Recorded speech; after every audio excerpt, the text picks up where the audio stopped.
car, maybe walking the dog. Just close your eyes for a moment. And I want you to imagine the absolute beginning. Not just the start of your day. No, not the start of the Gregorian calendar, not even the start of the Earth. I'm talking about the start of everything, the Big Bang. The moment the switch was flipped, that toggle from off to on. Exactly. Now, usually when we picture that, it's a visual event, right?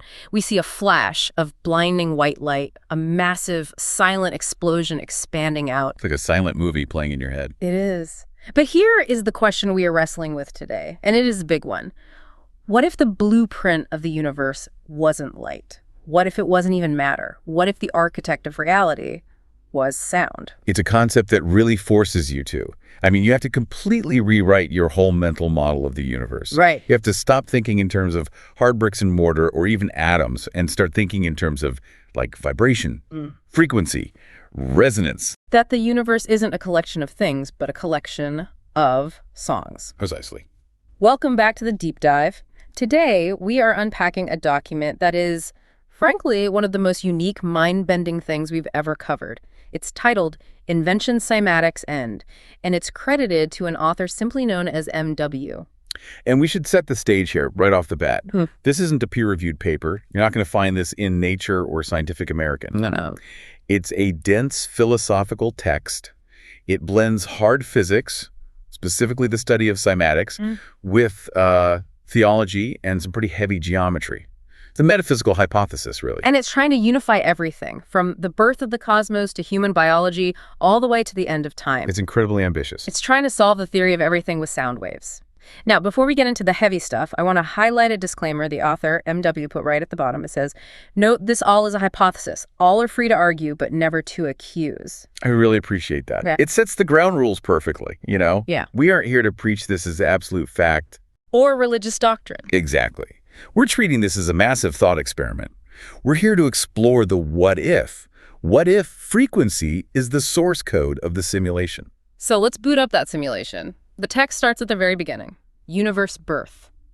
The author describes the state of preexistence as a single mass, heavens and earth. Right. In physics, we might call that a singularity.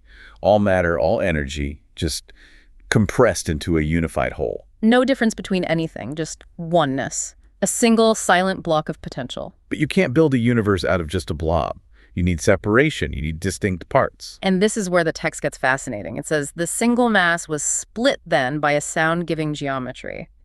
And then MW drops the core analogy for the entire hypothesis, he writes, like Chladni plates. And that is the key. That unlocks the whole document. If you don't get Chladni plates, the rest of this is just going to sound like nonsense. I had to look this up, and once I did, I couldn't unsee it. For anyone listening who hasn't fallen down that physics YouTube rabbit hole, can you break down what a Chladni plate actually is? Oh, it's one of the coolest, most visual things in classical physics. It's named after Ernst Chladni, a German physicist. Yeah. The setup is really simple. You take a rigid metal plate, maybe a square or circle, mount it on a stand so it's floating, Okay. and then you just sprinkle fine sand or salt all over the surface. So at this point, you've just got a messy plate of sand, total chaos. Correct. Random distribution. Yeah. But then you introduce vibration. In the old days, Chladni used a violin bow. Wow. Today, we usually hook it up to a tone generator. As soon as that plate starts vibrating at a specific frequency, the sand starts to move. And it doesn't just bounce around randomly, though. That's the crazy part. No, not at all. It's highly organized. The sand moves away from the parts that are vibrating the most, the antinodes, and it settles in the places where the plate is still, the nodal lines. And what you get is? You get a perfect, intricate geometric pattern instantly. We're talking mandalas, complex stars, perfectly symmetrical lattices. And if you change the pitch, if you Yeah. play a higher note. The pattern changes instantly. The sand scrambles and just reforms into something new. A low frequency might give you a simple cross. A high frequency creates this complex, multi-layered geometric web. It looks like magic. But it's just physics. Okay, so let's map this back to MW's hypothesis. The author is suggesting that the single mass of the early universe, that was the sand. Precisely. That is the core insight. The Big Bang wasn't a chaotic explosion of fire that just happened to cool down into planets by accident. MW is arguing a primordial sound, a designed frequency, vibrated through that initial mass. And just like the sand on the plate, that vibration forced matter to organize into specific geometric shapes. That's a wild image, isn't it? It is. Yeah. Galaxies, solar systems, the spiral of the Milky Way, they aren't just random clumps. They're nodal lines on a cosmic Chladni plate. It completely flips the cause and effect we're used to, we think. Huge mass creates gravity. Gravity pulls things into orbit. But this says no. This text says sound creates geometry. Gravity is just the result of matter settling into the quiet parts of the wave. The sound dictates the geometry. That brings us to the next specific line. Geometry. That brings us to the next specific line. It talks about objects floating in an orbit with specific geometry. And then there's this phrase, sound the successor to geometry. Now, wait, looking at my notes and the Chladni analogy, wouldn't sound be the predecessor? It's a tricky sentence in the source, I'll give you that. Yeah. But if you follow the logic of the Chladni plate, sound has to come first. The vibration creates the shape. Right. Okay. So the interpretation here is that sound is the fundamental force that precedes the physical shape. Sound leads. Geometry follows. Without the frequency, the matter has no instruction, no blueprint. It would just stay a chaotic pile of sand. Exactly. And this implies something profound about orbits. We think of orbits as these silent paths, but in this hypothesis, an orbit is just a groove in the record. The planet sits there because the frequency of the universe is pushing it there. The text also uses this phrase, variations are due to compositions. I love the musical language there. It stops sounding like physics. And starts sounding like art. It implies intent, structure. Think about the periodic table. Why is a hydrogen atom different from a gold atom? Standard physics says it's the number of protons and neutrons. Sure. But MW would say the reason they're different is they're playing a different part of the composition. They're resonating at different frequencies. A gold atom is, singing a different song than a hydrogen atom. So the universe is basically a symphony. And to kick it all off, the text brings up B and it is done. That's the prime frequency, the ultimate command. In a lot of traditions, Judaism, Christianity, Islam creation is an act of speech. Let there be light. Of course. MW is taking that metaphor and saying it was a literal acoustic event.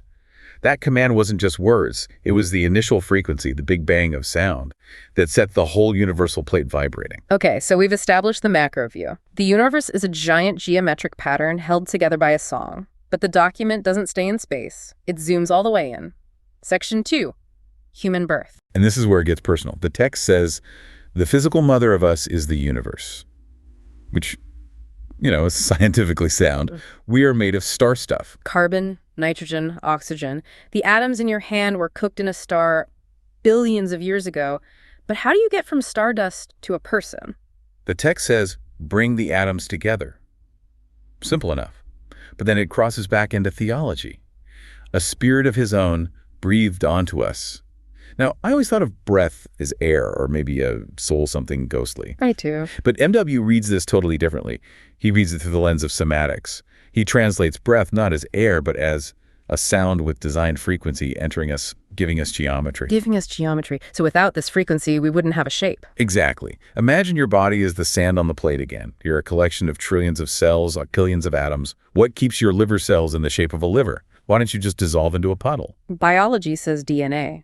And MW would ask, what is DNA? It's a code, a sequence, a rhythm.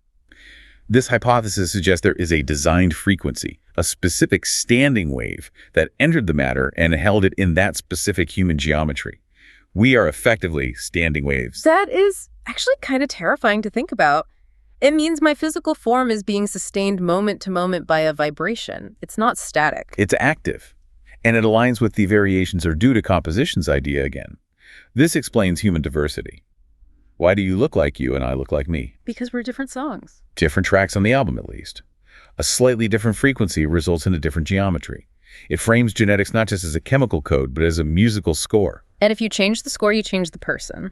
Which leads us perfectly into the next section. This was probably the biggest aha moment for me. Human interactions. Right. The text presents a logic puzzle here. It talks about the phenomenon of resonance, where A is not equal to B, but A behaves like B and vice versa. Okay, let's break that down. A behaves like B. What does that mean in the real world? Well, it's the textbook definition of sympathetic resonance. You've seen this with tuning forks, right? Sure. You have two forks, both tuned to C. You strike one, and the other one across the room will start vibrating. You don't have to touch it. The sound wave just travels and hits it. And because it's tuned to the same frequency, it accepts that energy. It starts singing the same song. So A is behaving like B, even though they're separate. Okay, so the text translates this into human behavior, Mm. making A want B as B wants A. So attraction isn't just, I like your shoes. It's physics. According to MW, yeah. It's a vibrational synchronization. We use this language all the time without even realizing it. We say, I really resonated with that person. Staying on the same wavelength? Or we just clicked. Or good vibes. We say that constantly. Good vibes, exactly. MW is suggesting these aren't metaphors. They are literal descriptions of what's happening at an atomic level. When you feel empathy or connection or love, it's because your internal frequency is aligning with theirs. You're in training to them. That puts a whole new spin on peer pressure. If you hang out with people, you literally start to vibrate like them. A behaves like B. It's an irresistible force. If the resonance is strong enough, you can't help but hum along. Our relationships are just these energy exchanges where we're constantly tuning each other. And here's where it gets complicated. If sound is this powerful, if it can build universes and control human attraction, then it's also a weapon. And that brings us to the darkest, most controversial part of this document, Satan with sound. Yeah. This is where the hypothesis pivots from creation to conflict. The text has a very provocative line here. We need to quote it directly. It says, music is the Quran of the devil. It's a stark, heavy statement. And we need to parse this carefully to understand the logic. We aren't taking a side here. We're just analyzing the system the text proposes. Right. It follows that statement with a question. Verily, he knew the most. How would frequencies play? How would frequencies play? So what is the argument? Is it saying all music is evil? I don't think it's saying sound itself is evil. Sound is the building block of reality in this theory. I think it's saying manipulated sound is the ultimate hack. Okay. Think about it. If you accept the premise that humans are held together by a designed frequency from a divine source, then how do you disrupt a human? You jam the signal, you introduce static. Exactly. You introduce a counter frequency. If the Quran, in this metaphor, is the divine instruction manual for humans, then music, specifically the kind designed to manipulate, is a rival code. It's like rewriting the operating system. Yes. If you know the frequency that triggers resonance and desire, remember making A want B, you can synthesize that. You can manufacture desire, manipulate emotions. I mean, we see this in marketing and movies, the swelling strings to make you cry, the bass drop to make you excited. We know sound changes how we feel. But MW implies it goes deeper than just a feeling. It suggests a battle for the geometry of the soul. That if you expose yourself to chaotic or discordant or maliciously composed frequencies, you might actually be distorting your own internal structure. You're changing your personal Chladni plate from a star into a blob. That is a heavy thought. It suggests what we listen to isn't just entertainment. It's a diet. It's structural engineering for our minds. The text says, verily, he knew the most how would frequencies play.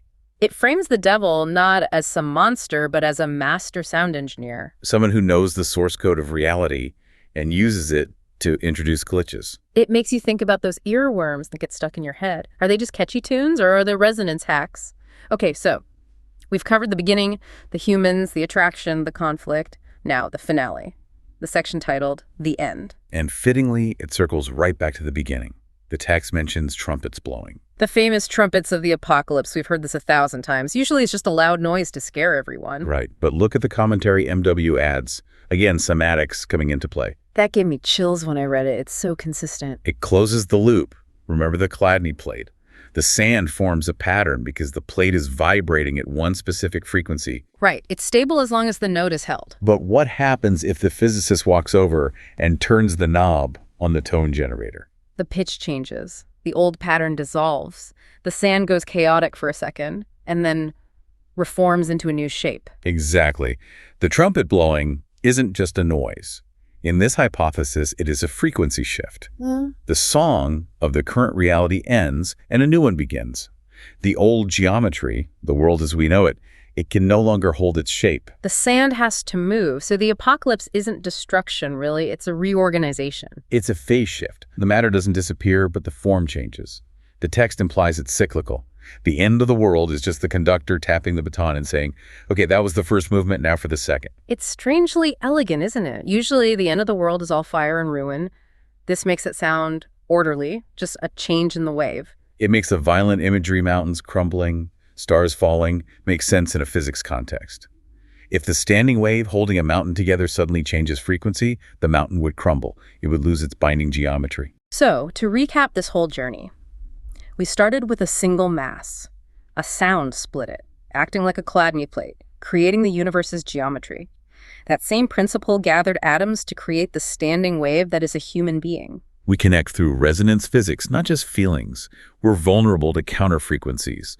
And finally, a trumpet blast, a new cymatic event, will reset the board. That is the architecture of sound, according to MW. It turns the intangible music vibration into the backbone of reality. And like the author said, all are free to argue. We aren't telling you this is gospel truth. We aren't telling you to throw out your physics textbooks, but as a lens to look at the world. It's powerful. It forces you to consider the unseen forces. We are so visual. We believe what we see.